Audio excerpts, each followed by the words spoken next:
Assalamualaikum warahmatullahi wabarakatuh. Alhamdulillahi rabbil alamin. Wassalatu wassalamu ala rasulihil amin wa ala alihi wa ashabihi man tamassaka bidinihi ila yaumiddin.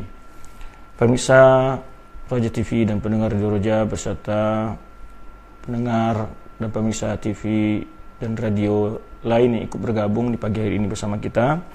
Semoga Allah SWT senantiasa memberikan kesehatan kepada antum dan memberikan kemudahan kepada antum dalam segala urusan antum. Tanpa pula salawat dan salam bagi Rasul kita SAW, terutama di hari yang penuh berkah ini. Rasul kita SAW menganjurkan umatnya untuk memperbanyak bersalawat kepada Rasul kita SAW, di mana mereka dengan melaksanakan atau mengucapkan salawat kepada Rasulullah SAW akan mendapatkan banyak faedah dan berkah dari Allah Subhanahu wa taala.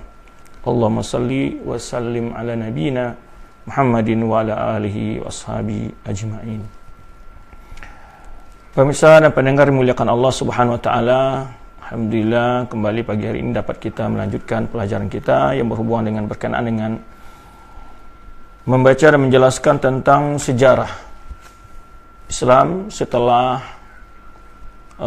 masa nubuwah, yaitu masa Khulafaur Rasyidin, di mana pembahasan kita masih berbincang sekitar perkembangan dakwah Islam di masa khilafah Umar bin Khattab radhiyallahu anhu. Pada pelajaran lalu kita telah banyak berbincang dan menjelaskan berbagai kemenangan yang diraih oleh kaum muslimin dalam menaklukkan dan menyebarkan Islam ke berbagai negara-negara di sekitar Jazirah Arab, dan terutama berhasilnya menguasai daerah Persia, kemudian daerah Syam, kemudian daerah Mesir. Sehingga dengan hal itu kaum muslimin betul-betul merasakan kenikmatan yang luar biasa dari Allah Subhanahu wa taala, mulai dari kemenangan wilayah yang begitu luas dan begitu besarnya pemasukan untuk kas negara, ya, sehingga berbagai pembangunan, kemajuan dapat dirasakan oleh seluruh kaum muslimin di berbagai penjuru kekuasaan Islam saat itu. Pemirsa dan pendengar muliakan Allah Subhanahu wa taala, dalam kesempatan ini kita akan berbincang yaitu hal atau kejadian-kejadian yang penting, kejadian-kejadian yang peristiwa-peristiwa penting yang terjadi di masa Khalifah Umar Khattab, selain dari peristiwa-peristiwa perkembangan Islam untuk menguasai berbagai wilayah-wilayah di sekitar Jazirah Arab. Ada beberapa peristiwa penting, yaitu pertama adalah kejadian Ta'un Amwas, yaitu kejadian Ta'un, ya, yang pernah kita singgung sedikit saat Umar Khattab mau masuk menerima atau melakukan perjanjian dengan kaum Nasara di Palestina. Yang kedua adalah peristiwa yaitu yang kenal dengan Amur Ramadah. Amur Ramadah ini adalah masa kekeringan yang luar biasa terjadi di kota Madinah dan beberapa daerah sekitar kota Madinah. Kemudian yang ketiga adalah peristiwa yaitu peluasan Masjid Nabawi dan adanya beberapa perombakan di Masjidil Haram yang dilakukan oleh Khalifah Umar bin Khattab radhiyallahu anhu. Insyaallah pada akhirnya insyaallah kajian yang akan datang kita akan berakhir dengan cerita bagaimana mati syahidnya atau wafatnya Khalifah Ar-Rasyid Umar bin Khattab radhiyallahu anhu. Baik, kita mulai dari peristiwa yaitu Ta'un Amwas. Di sini juga ada beberapa pelajaran, nanti akan kelihatan bagaimana peristiwa ini membawa banyak hikmah di dalam kehidupan para sahabat saat itu, dan juga bagi kita pada hari-hari ini dapat mengambil pelajaran dari peristiwa tersebut.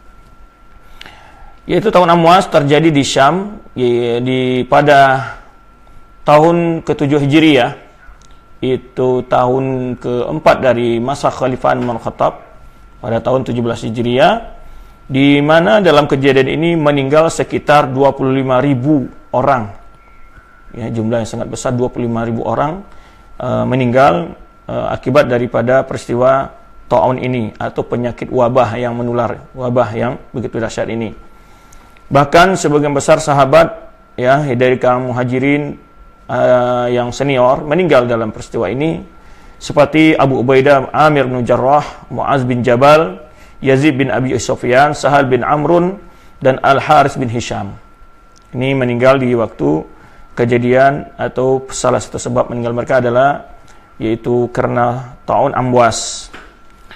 Kejadiannya tadi kita sebutkan pada saat Umar bin Khattab berjalan menuju ke Syam, berencana untuk melihat perkembangan dan kemenangan yang telah diraih oleh kaum muslimin di berbagai daerah-daerah di daerah Syam. Kemudian kaum Nasara memberi syarat kepada panglima perang kaum muslimin bahwa mereka hanya mau menyerahkan kunci Baitul Maqdis ataupun ingin membentuk sebuah perjanjian dengan yang jelas dengan secara langsung dengan khalifah kaum muslimin. Alhamdulillah saat itu Amirul Mukminin berangkat dalam perjalanan. Namun sebelum masuk ke daerah Syam, para panglima yang sedang berjuang di Syam menyongsong atau menemui, menjemputlah Amirul Mukminin di tengah perjalanan. Ya, di tengah perjalanan. Lalu ketika ditiba di perbatasan, para sahabat yang datang menyongsong menjemput Amirul Mukminin ya di tengah perjalanan itu memberitahu bahwa di negeri Syam sedang terjadi sebuah wabah penyakit yang menular ya bagaikan yaitu ya'sifu bi arwahin nas, bagaikan yaitu yang mencabut nyawa-nyawa manusia ya.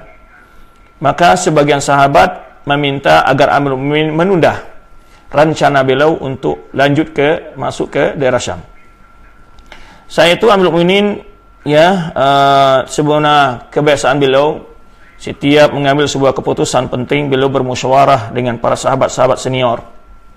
Dan inilah yang dianjurkan oleh Rasul kita SAW, ma khaba man istashar, ya, tidak akan pernah merugi orang-orang yang selalu suka bermusyawarah. Pelajaran ini juga lah yang perlu dilakukan oleh kita para dai, ya, terutama kita dalam berbicara maslahatud dakwah, ya, baik dalam sebuah lembaga, yayasan pendidikan, maupun dalam lembaga dakwah yang lainnya, ataupun dalam membentuk kajian-kajian, mestinya di antara kita ada saling musyawarah, ya, baik dari sisi tema, dari sisi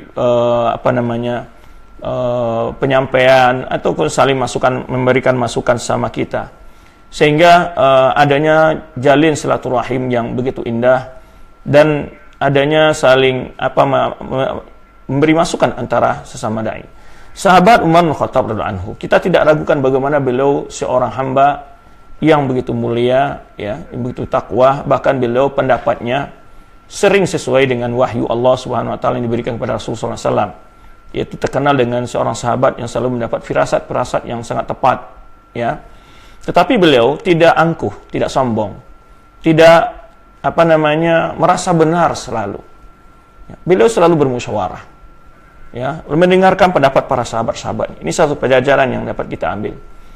Kita contoh bagaimana sahabat Umar, beliau adalah orang yang selalu memiliki pandangan yang tajam, jauh ke depan, pertimbangan-pertimbangan yang sangat dalam, ya.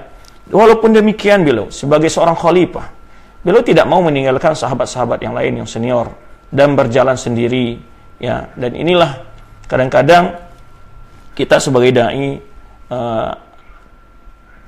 lupa untuk mencontoh untuk perbuatan tingkah laku para sahabat ini, ya, bagaimana akhlak mereka dalam berdakwah, apalagi dalam masalah ummah. Jangan kita hanya berpendapat sendiri. Karena ibaratnya apabila kita berpendapat sendiri, katanya melihat dengan dua mata, dengan mendengar dengan dua telinga. Tapi bila kita mengajak yang lainnya ikut bermusyawarah, ikut berembuk, kita akan punya telinga yang begitu banyak karena menyerap informasi begitu banyak, dan dapat mempunyai mata yang begitu banyak sehingga mengetahui berbagai sisi. Tapi kalau kita hanya melihat dengan mata kita, kadang-kadang kita tidak melihat kekurangan dari pendapat kita. Maka kita di dalam hendaknya mengambil kebijakan-kebijakan maslahah amah dalam berdakwah.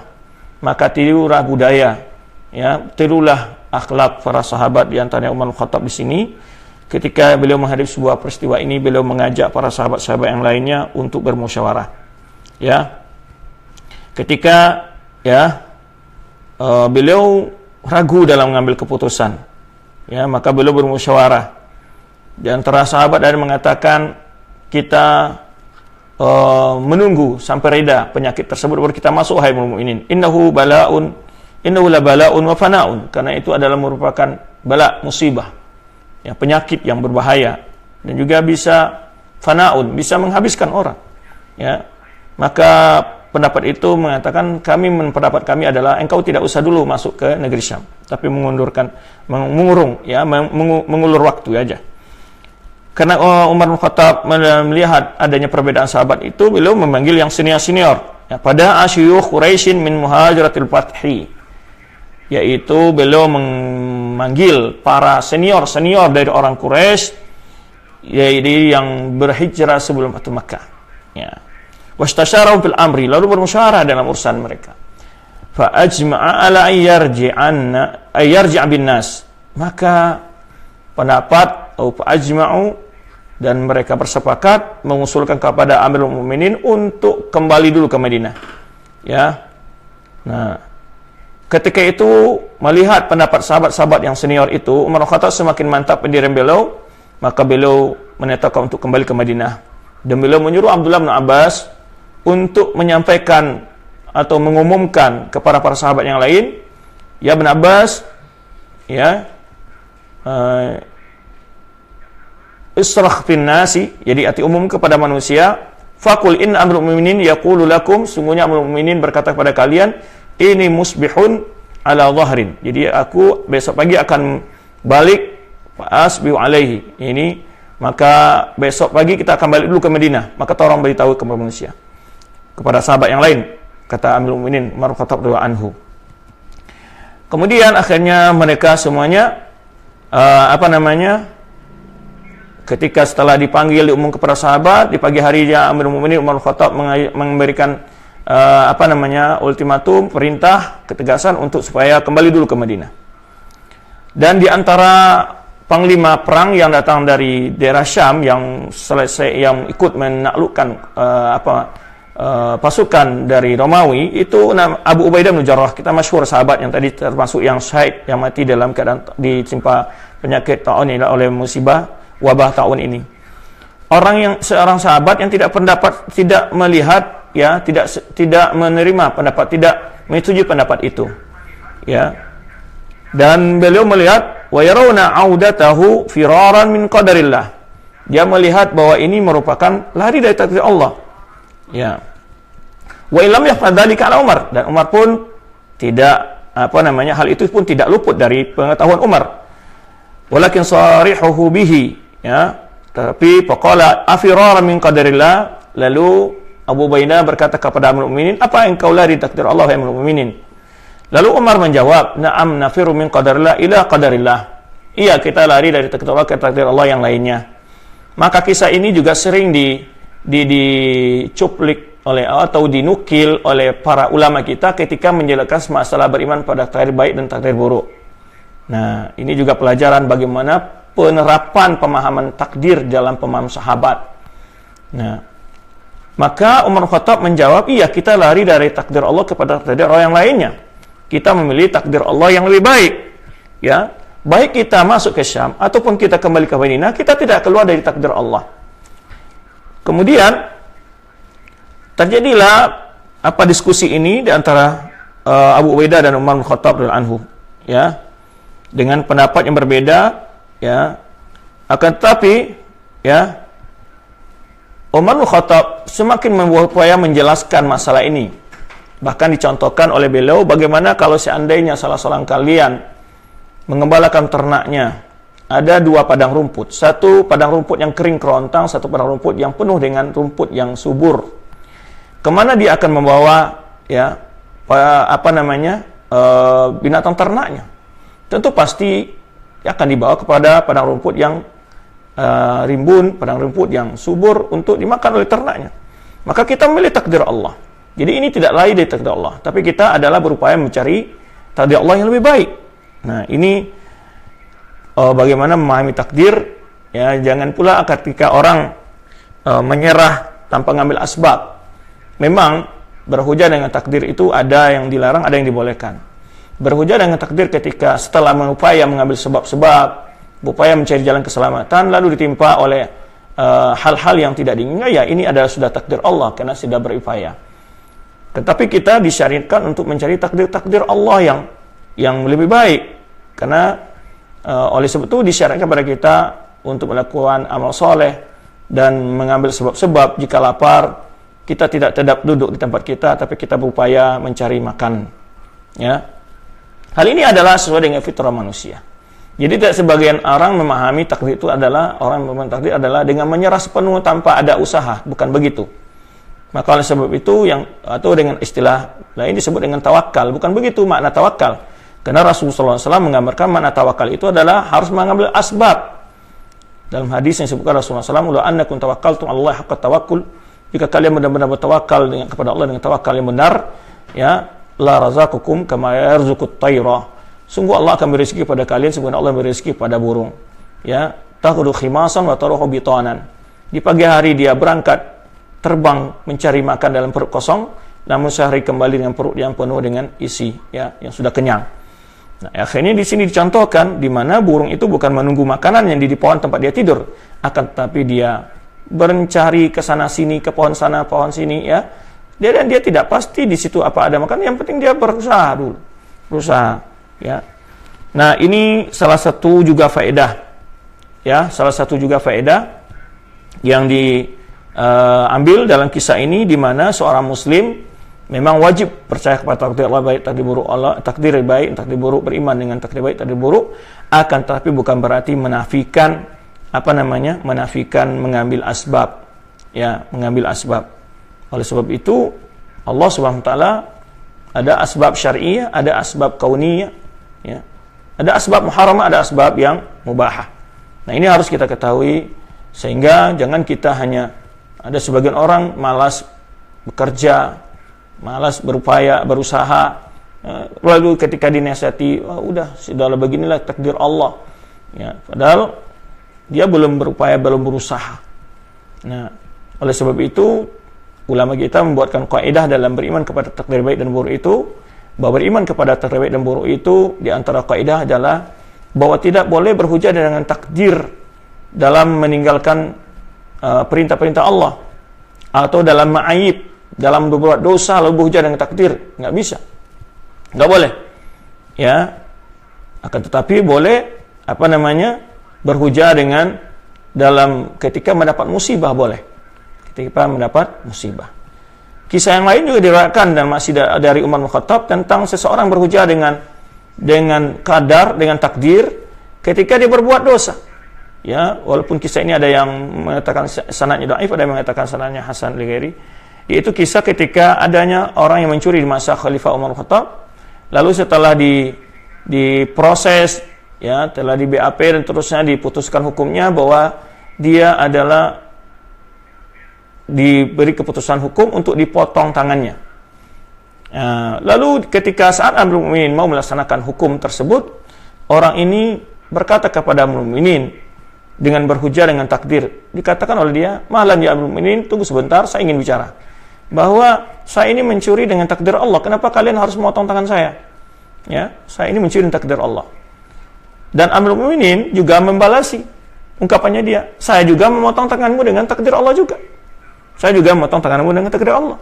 Ya, ketika kamu mencuri dengan takdir Allah, saya juga memotong tanganmu dengan takdir Allah." Jadi, kadang-kadang orang tidak fair di dalam berhujah dengan takdir. Ketika disuruh untuk berbuat ibadah, dia berhujah dengan takdir. Tapi ketika berupaya dalam urusan dunia, dia tidak berhujah dengan takdir. Ya, tidak berhujah dengan takdir. Nah, maka oleh sebab itu, dalam kisah ini Amirul Mukminin menunjukkan kepada kita bagaimana pengamalan beriman pada takdir baik takdir buruk, yang terjadi diskusi dalam masalah ini oleh antara beliau dengan Abu Ubaidah Amir bin Jarrah, yaitu ketika Abu Ubaidah bin Jarrah mengatakan, "Apakah engkau lari dari takdir Allah?" Maka Amirul Mukminin menjawab, "Iya, lari dari takdir Allah kepada takdir Allah yang lainnya." Jadi sinilah kita, yaitu boleh melari dari takdir Allah yang buruk kepada takdir yang lebih baik.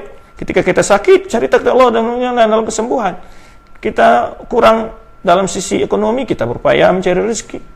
Ya, kita bodoh berusaha menuntut ilmu, dan seterusnya. Maka begitu pula kebahagiaan akhirat. Kalau kita ingin bahagia di akhir kelak, lakukanlah sebab-sebab.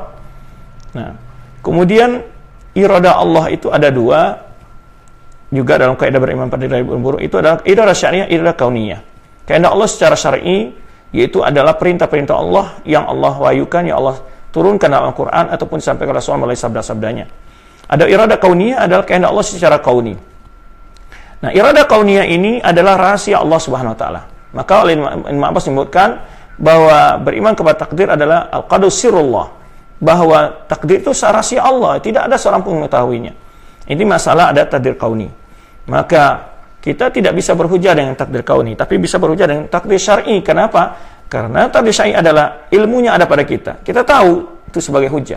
Tapi kalau ada orang mengatakan saya tidak mau sholat karena Allah sudah mentakdirkan saya sebagai orang yang tidak sholat, dan ini dia berhujah dengan sesuatu yang tidak punya ilmu. Di mana dia tahu bahwa Allah telah mentakdirkan sebagai orang yang tidak sholat? Kenapa dia tidak pilih takdir sebagai orang yang sholat?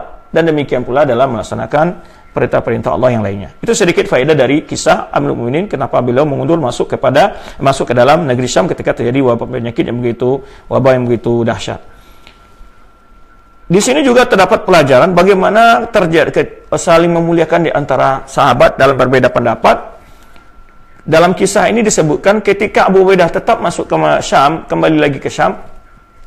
Nah, rupanya pendapat antara Abu Ubaidah dan Umar ini sebenarnya kedua-duanya benar. Karena Abu Ubaidah berada pada tempat yang memang tidak boleh keluar dia ketika terjadi taun atau wabah penyakit, dan Umar bin Khattab berada di tempat yang di luar daerah yang situ, datang dari daerah luar yang tidak masuk kepada tempat yang di situ ada wabah penyakit. Dan ini diriwayatkan oleh Abdurrahman bin Auf ketika Abdurrahman bin Auf melihat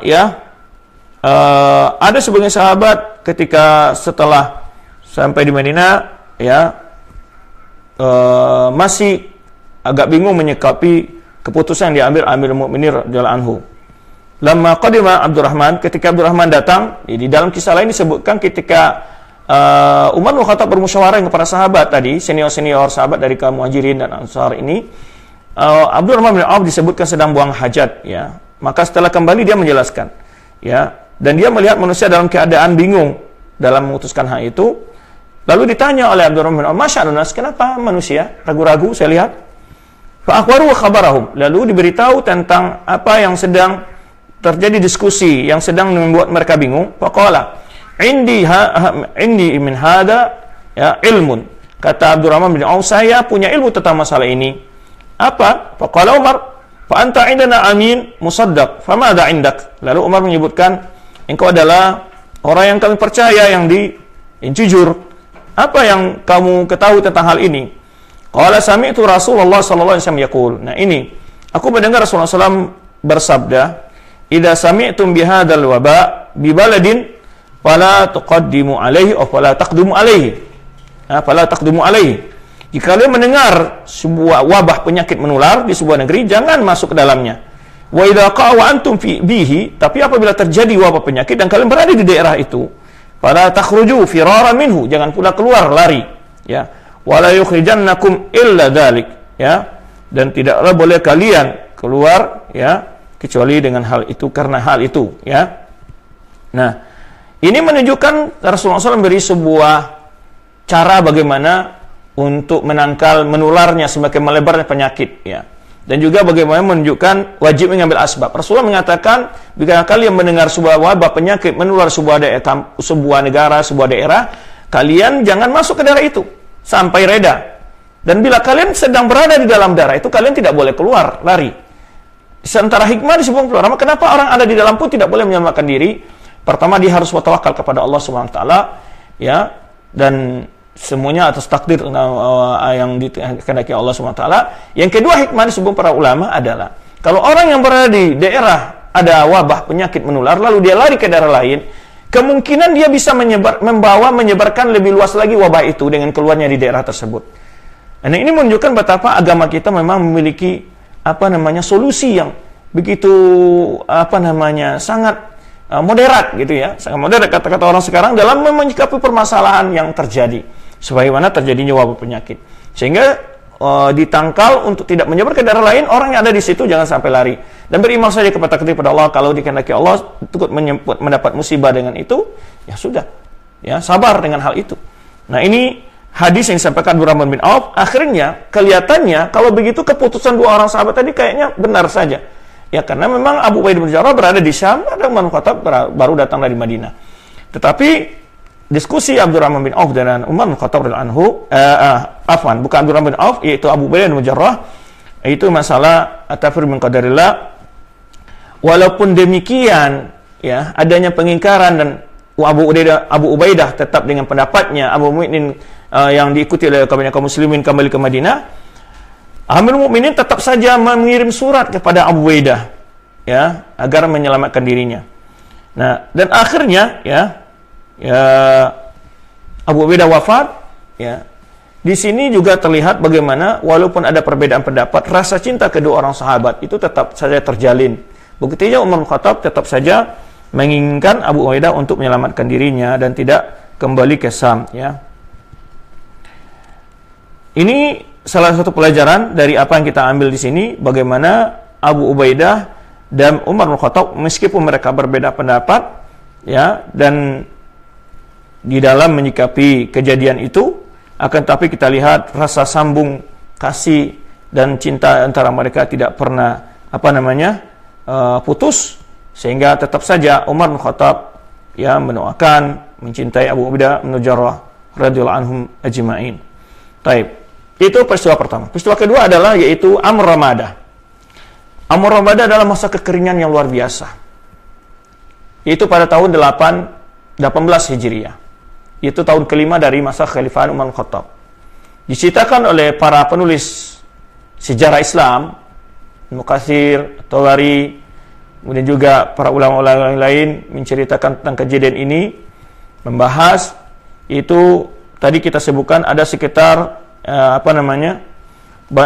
terjadi di sini pada tahun 18 Hijriah, yaitu selama 9 bulan kekeringan. Disebut Amr Ramadah itu tahun debu, tahun abu bahasa kita, ya, tahun abu. Ramadah itu abu, ya, atau debu. Karena begitu lama hujan tidak turun, jadi debu bertebangan, tanah menjadi hitam, karena semua menjadi hitam, ya, pohon-pohon menjadi hitam karena begitu sudah hangus kepanasan, ya, bahkan manusia juga ikut disebutkan dalam sejarah ada oleh para ulama menulis, Umar bin Khattab pun ikut hitam waktu itu, padahal kulit beliau putih, ya, karena memang manusia saat itu ditimpa dalam keadaan pancaklik yang luar biasa, Nah,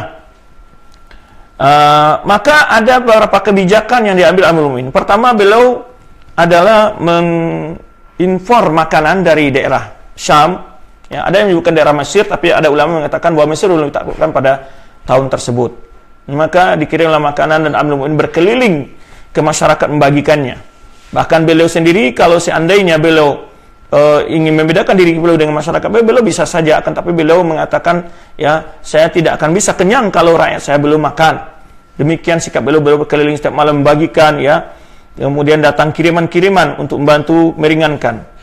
Dalam peristiwa ini ada 3 peristiwa penting. Pertama adalah beliau meminta pembayaran zakat kepada orang-orang yang kaya. Nah, ini kebijakan beliau, mengundur ke pembayaran zakat. Pada tahun berikutnya baru setelah kembali pertanian bagus, kemudian hujan turun, ya, baru setelah itu yang mengundur membayarkan zakat, ya, dibayar 2 kali, ya. Nisobain dengan 2 nisab, tahun yang lalu, tahun yang sekarang begitu. Nah, ini kebijakan beliau memberikan izin untuk diundurnya. Yang kedua, ketika terjadi hal itu, ada orang mencuri, beliau tidak memotong tangannya. Nah, ini adalah hukum Islam itu betul, ya, banyak tolerannya juga, ya, begitu Islam sangat memberikan kemudahan. Ketika ada orang mencuri dari Amr Ramadah, Umar bin Khattab tidak memotong tangannya. Nah, hujah ini sering juga dijadikan dalil oleh orang liberal bahwa Amirul Mukminin pernah menggugurkan potong tangan terhadap orang yang mencuri. Berarti kan tidak wajib memotong tangan orang yang mencuri. Nah, dia tidak paham bahwa memang di saat kemudahan-kemudahan, di saat kondisi yang di dalam kelaparan begitu, ya, maka Umar bin Khattab mengambil kebijakan orang mencuri saat itu tidak dipotong tangannya, karena memang adalah keadaan yang memaksa. Kemudian peristiwa ketiga adalah di mana Amirul Mukminin itu melakukan salat istighosah, salat minta hujan. Ya, dalam peristiwa ini yaitu dikenal dengan salat minta hujan ini, ketika itu Amirul Mukminin meminta agar yang berdoa adalah Abbas, paman Rasulullah SAW. Karena ini berhubungan dengan akidah juga.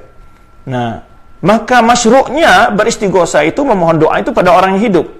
Ya. Nah, oleh sebab itu Amirul Mukminin memohon kepada Allah Subhanahu wa taala, mengajak orang untuk salat istisqa kepada berbagai gubernur-gubernur seluruh daerah yang telah dikuasai. Ini juga kebijakan beliau lakukan. Maka di Madinah beliau mengatakan ya tentang istisqa ini, ya, beliau menyuruh Abbas bin Abdul Muttalib untuk berdoa memohon kepada Allah Subhanahu wa taala. Maka beliau mengatakan, inna kunna nastaghiitsu bi Rasulullah sallallahu alaihi wasallam, nastasqi bi Rasulullah sallallahu alaihi wasallam, fa taskina kum wal an nastasqi, kunna natawasal, afwan. Kunna natawasal bi Rasulullah sallallahu alaihi wasallam, ya. Kemudian al-an yani natawasal bi amri Rasulullah sallallahu alaihi wasallam atau nastasqi. Jadi memohon tawasul dengan doanya Abbas.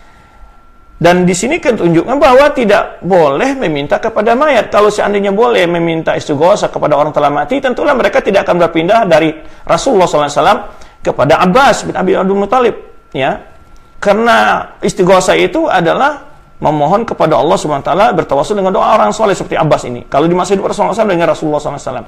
Nah, ini menunjukkan kalau seandainya boleh, tentulah tidak akan pernah mereka meminta kepada Abbas, tentu akan datang kepada kubur Rasulullah SAW dan mohon kepada Rasulullah SAW. Tetapi perbuatan itu adalah merupakan perbuatan yang syirik, tidak dibolehkan. Maka Umar bin Khattab berpindah daripada Rasulullah SAW, sebagaimana dia sebutkan tadi, bahwa berpindah dari Rasulullah SAW kepada Abbas karena Rasulullah telah wafat, ya. Maka ini yang dijelaskan dalam pembahasan akidah oleh para ulama kita tentang masalah tawasul atau istisqa atau istighosa, ya, atau istighosa. Maka oleh sebab itu, kenapa Umar bin Khattab memohon kepada Abbas dengan dua kondisi. Pertama, Abbas adalah termasuk Ahlul Bait, ya, dekat dengan Rasulullah SAW. Kedua adalah sahabat yang senior dan mulia dan takwa. Nah, dengan begitu dia bertawasul dengan doanya Abbas, bukan tawasul dengan Rasulullah SAW yang telah wafat, tapi dengan doa Abbas bin Abdul Muttalib. Nah, peristiwa yang lain adalah yang tadi kita sebutkan, itu peristiwa tentang 3 peristiwa yang terjadi di masa Amr Ramadah, bahwa beristighosa itu hanyalah dengan Allah SWT, bertawasul itu hanya doa orang yang hidup dan soleh yang hadir, bukan dengan orang yang setelah meninggal. Datang ke kuburan mereka, bertawasul dengan mereka. Hal itu tidak pernah dicontohkan oleh Rasulullah Sallallahu Alaihi Wasallam ataupun oleh para sahabat, ya, dan setelah Rasulullah Sallallahu Alaihi Wasallam wafat.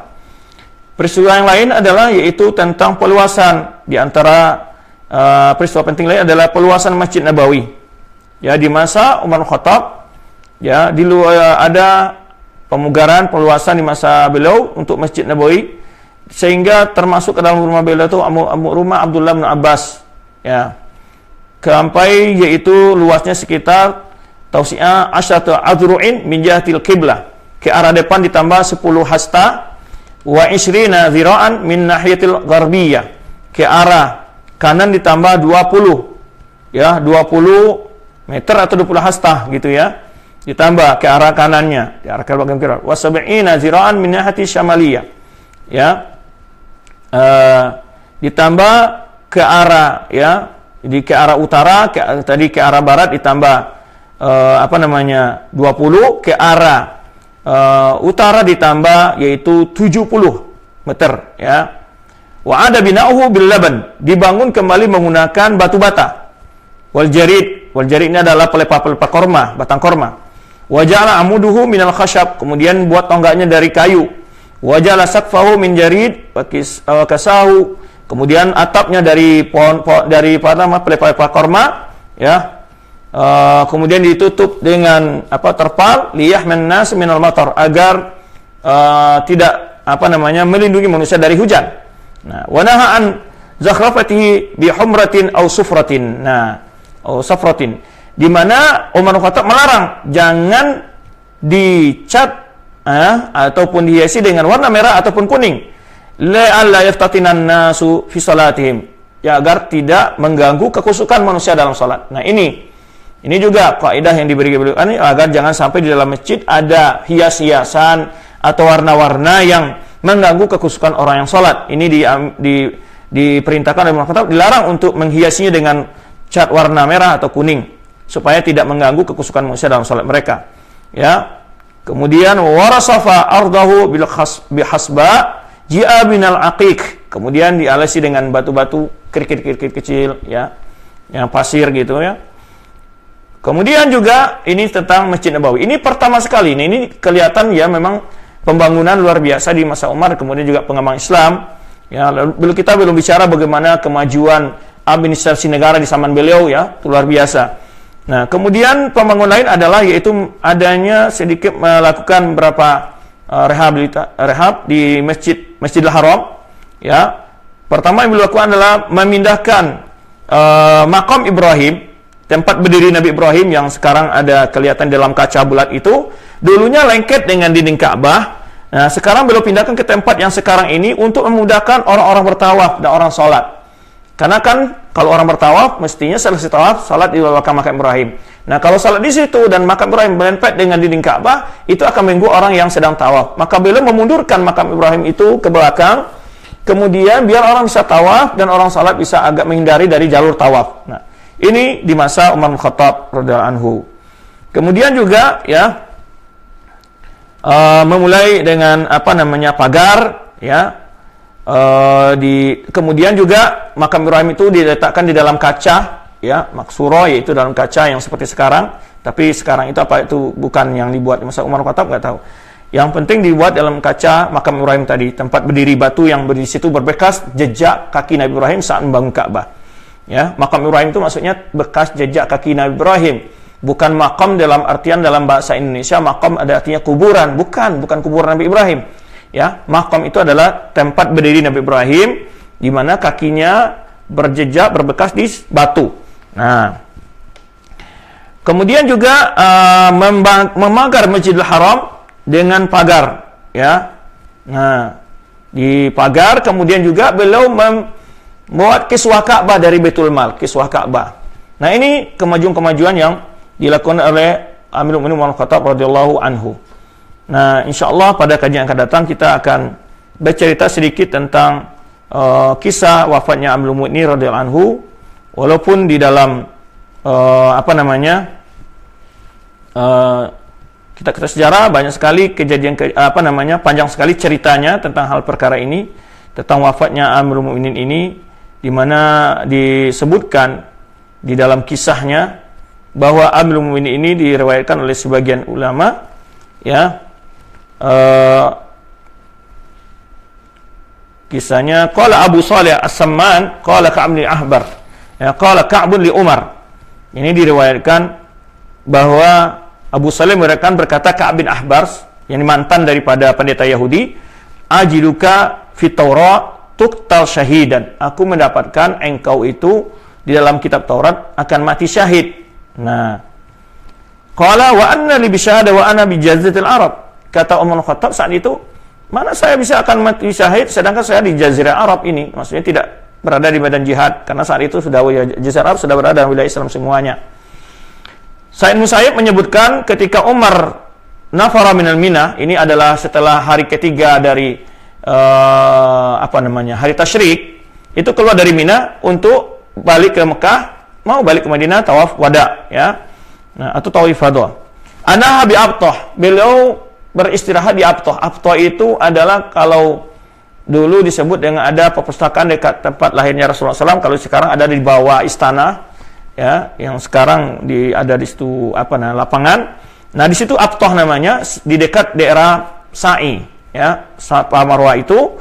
Beliau istirahat di situ, kemudian dia menyandarkan diri, wa rafa'a yadayhi ila sama, summa qala. Dia sambil berdoa, Allahumma kabar sinni, ya Allah, sungguhnya umurku telah tua, ya, wa dha'afat quwwati, kekuatanku sudah berkurang, wa antasharat ra'iyati, dan rakyatku telah menyebar kemana-mana, faqbidni ilaika ghaira mudhi'in wala mufritin, ya Allah, panggillah aku menghadapmu tanpa dalam melakukan dosa dan kesalahan. Faman salakha Dzulhijjah, oleh itu Sa'id bin Musayyib menyebutkan tidaklah habis bulan Dzulhijjah, belum selesai bulan Dzulhijjah, ya, belum habis, hatta qutila, ya, baru di akhir bulan Zulhijjah beliau dibunuh. Nah. Kemudian juga Umar pernah berdoa, sebenarnya diriwayatkan oleh Aslam, Umar berdoa, Allahumma arzuqni syahada fi sabilik waj'al mauti fi baladi rasulik. Hadis ini diriwayatkan oleh Imam Bukhari. Dia berdoa, ya Allah, berilah aku mati syahid di jalanmu dan jadikanlah tempat meninggalku di kota nabimu. Ya. Ini di mana ini kisah-kisah sebelum beliau wafat. Nah, beliau berdoa kepada Allah Subhanahu wa taala mati syahid di jalannya, kemudian juga ingin mati di kota Nabi sallallahu alaihi wasallam.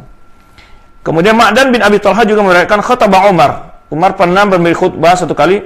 Dia menyampaikan dia melihat dalam mimpinya, hadis ini diriwayatkan oleh Imam Hakim. Ra'aituka nadiqan naqarani nakratan atau nakratain. Aku melihat dalam mimpiku ada ayam jantan mematokku 2 kali atau 1 kali. Wa inilah arahu illa huduru ajali. Aku tidak mentakwilnya, tidak memahami kecuali itu sudah dekatnya ajalku. Ini firasatnya Umar ya, ketika dia berpidato, ketika dia memberi khutbah, disebutkan aku telah melihat dalam mimpiku di mana ada ayam yang mematoknya 2 kali, 1 kali itu. Dan dia menakwilkan ini adalah kemungkinan sudah dekatnya ajalku, katanya. Wa inna qauman ya'muruni an astakhlif. Dan sebagian sahabat kauman ini ada orang-orang yang menyuruhkan saya untuk mewasiatkan khilafah, ya, untuk istikhlaf mewasiat khilafah. Wa inna Allah lam yakul yudayya dinahu, sungguh Allah SWT tidak akan pernah menyanyiakan agamanya, wala khilafatahu, dan juga tidak kekhalifahan, ya.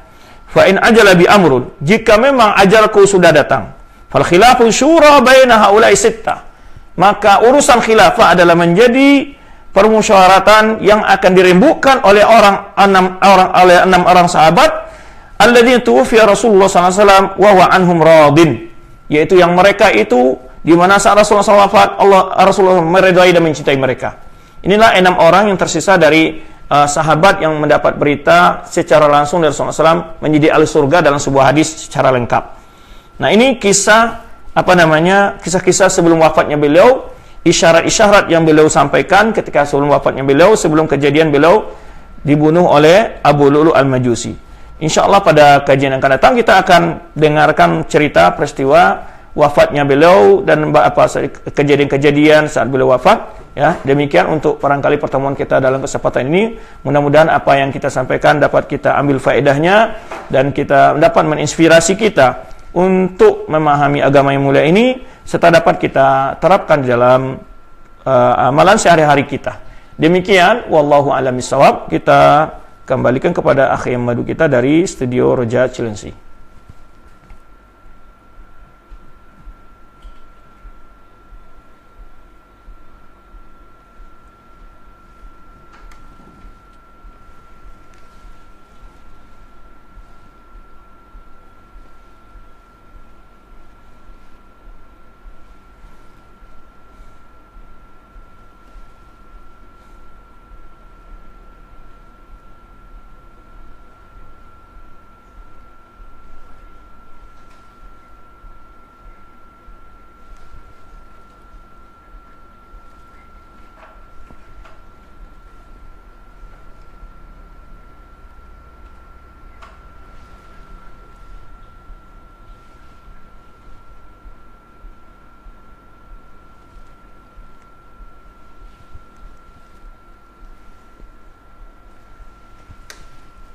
Waalaikumsalam warahmatullahi wabarakatuh.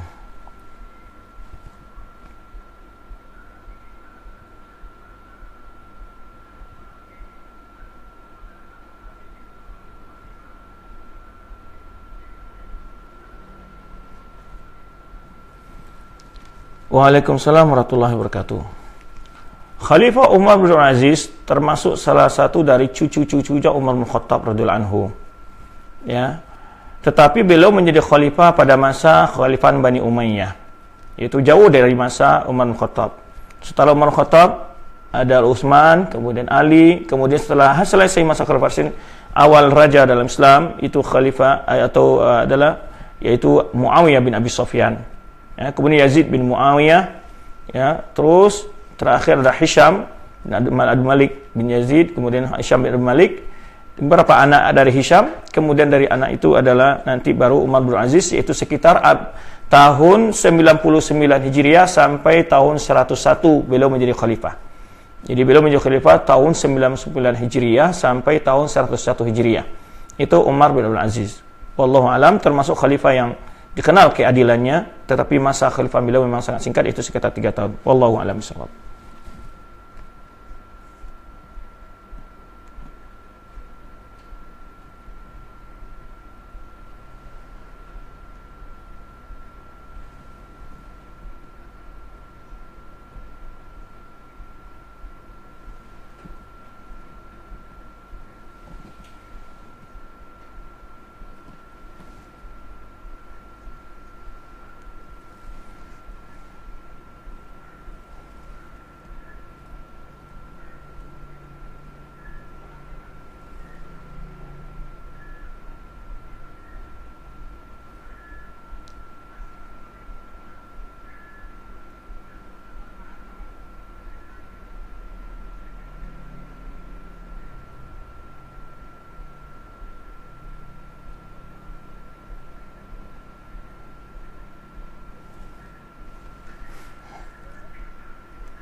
Waalaikumsalam warahmatullahi wabarakatuh.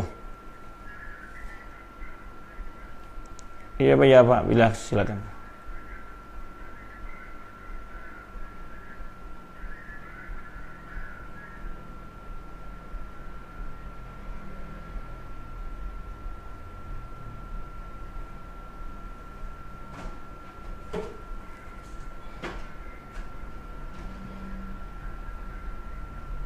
Ya.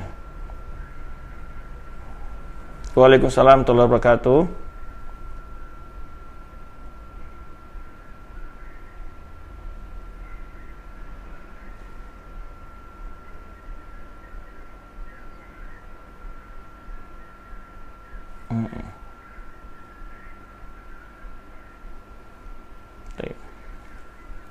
Waalaikumsalam warahmatullahi wabarakatuh. Ya, beliau bertanya tentang apa hukumnya orang tidak mengenal 4 khalifah tersebut. Ya, pertanyaan beliau, apa hukumnya orang yang tidak mengenal 4 khalifah tersebut. Taib, memang tidak ada perintah ya untuk secara tegas untuk mengenal ke-4 khalifah tersebut. Tetapi adalah merupakan satu bagian dari kesempurnaan mencintai Rasulullah SAW. Karena bagian yang mencintai Rasulullah SAW mencintai para sahabat-sahabat beliau. Nah, oleh sebab itu, kalau dia belum tahu tidak bermasalah. Akan tapi kalau dia diberitahu lalu dia mengingkari, di sini yang bermasalah. Kalau dia belum tahu, dia pelajari, dia mengenal bagaimana perjuangan para sahabat dan membela Islam ini. Karena bagaimana mereka akan menjikan, kalau kita ambil dalil-dalil umum, Allah SWT menyuruh kita untuk mengenal mereka sebetulnya. Ketika Rasulullah SAW juga menyuruh kita untuk tidak menteladai mereka, kalau kita tidak kenal bagaimana kita akan menteladai mereka. Ketika Allah SWT memuji, ya, atau menyuruh umat Islam untuk berjalan di atas manhaj mereka, sebenarnya surat At-Taubah, was-sabiquna al-awwalu minal muhajirin wal ansar walladzina tabauhum bi ihsanin radhiyallahu anhum wa radwan. Ya, as-sabiquna awwalun, siapa mereka? Para sahabat. Di antara sahabat yang paling senior siapa mereka? Adalah khulafaur rasyidin. Nah, kemudian kita mengenal sahabat Rasulullah SAW, bagaimana perjuangannya bersama Rasulullah SAW. Bagian daripada kecintaan kita terhadap sesama orang mukmin, kita disuruh untuk saling mencintai hamba-hamba Allah yang mulia dan beriktidak dengan mereka. Makanya oleh sebab itu dalam ayat Al-Quran Allah SWT banyak sekali memuji para sahabat, ya, gunanya agar kita mempelajari sejarah mereka dan mengenal mereka. Nah, ini dalil-dalil yang umum menunjukkan bahwa kita ya harus mengenal mereka dan demi kesempurnaan kecintaan kita kepada Rasulullah SAW. Kemudian ketika Rasulullah SAW menyuruh kita, fa'alaikum bisunnati wa sunnati khulafaur rasyidin al-mahdiyyin min ba'di. Hendaklah kalian berpegang teguh dengan sunnahku dan sunnah khulafaur rasyidin setelah aku. Nah, lalu kita tidak mengenal mereka. Kalau kita tidak mengenal, bagaimana siapa mereka khulafaur rasyidin? Kita tidak mengenal. Tentu kita tidak akan bisa menjadi mereka sebagai qudwah, sebagai figur, sebagai teladan. Maka oleh sebab itu bagian dari kesempurnaan kita, ya, dan dari mencintai Rasulullah SAW, mencintai agama yang mulia ini, agar kita benar dalam mengamalkan Islam ini, kita melihat, berusaha untuk meneladani mereka di dalam memahami dan mengamalkan agama yang mulia ini. Ketika Rasulullah SAW menyebutkan, "Satatariqu hadhil ummah ala salatin wa sab'ina firqah. Umat ini akan terpecah belah 73 golongan. Kulluha finnar illa wahidah. Kesemuanya diancam masuk neraka kecuali satu kelompok, satu golongan. Ketika sahabat bertanya, kelompok yang bagaimana yang mereka selamat dari api neraka itu ya Rasulullah? Ma ana alaihi ashabi. Aku dan orang yang berpegang teguh dengan aku yang berada di atasnya hari ini dan para sahabatku. Bagaimana kita akan bisa mengenal, menteladani mereka kalau kita tidak memahami kepribadian mereka, tidak mengenal kepribadian mereka, ketakwaan mereka, ilmu mereka dan seterusnya. Jadi kalau belum belajar, tentu diusahakan untuk belajar. Tapi jangan sampai mengingkari. Apalagi mengatakan Abu Bakar itu adalah sebenarnya diyakini oleh sebuah kelompok-kelompok Syiah Rafidhah adalah orang yang telah keluar dari Islam, dikafirkan, sebagai Umar Khattab juga demikian, Utsman juga demikian. Ini adalah juga atau demikian pendapat sebagai orang Khawarij mengkafirkan Utsman. Ini adalah pendapat-pendapat yang menyimpang dari tunjukkan oleh dalil-dalil syar'i dan juga oleh dalil-dalil dari sunnah Rasulullah SAW. Jika kita tidak mengenal mereka, maka kita akan mudah diprovokasi, akan mudah diberi pemahaman-pemahaman yang merusak ya dalam agama ini. Maka dengan mengenal mereka, kita mengenal ungkapan-ungkapan mereka. Nah, oleh sebab itu kaum muslimin harus mengerti penting belajar tentang sejarah. Dengan sejarah mereka kita dapat bagaimana mereka mengamalkan secara nyata ayat-ayat Al-Quran, secara nyata hadis-hadis Rasulullah SAW. Maka itu tidak kalah penting juga belajar tentang sejarah itu. Ya, tentu yang bersumber dengan sumber yang akurat, fakta-fakta yang akurat. Wallah